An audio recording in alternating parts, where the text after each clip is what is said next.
this is kind of the site that we're looking at right now on the plans. More of this style of a townhome. They're only going to be 15 feet wide. So my architect's got to draw this up because this isn't my drawing. I got to get a drawing that is mine. This is just a drawing that we have on file that another person is using, but we can't copy their drawing. We got to use our own drawing. So we'll have an engineer draw everything we want. But we're going to have gable roofs coming on the entrances to cover a couple of the entrances. And I don't really care for this one or this floor plan. So we're going to go with this one.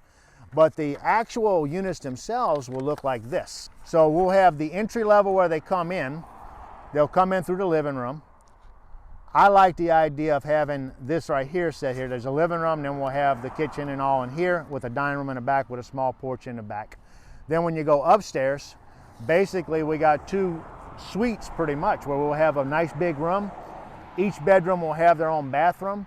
Each bedroom will have a nice walk-in closet. We'll build it so that, you know, we're watching in the rental community right now, our rents are going up more and more and more. And we can't control that. We can't control what our rents are going up because our construction cost is going up. And if we're gonna maintain an 8% return on our investment on the construction, then in order to do that, we gotta charge X amount of dollars for rent.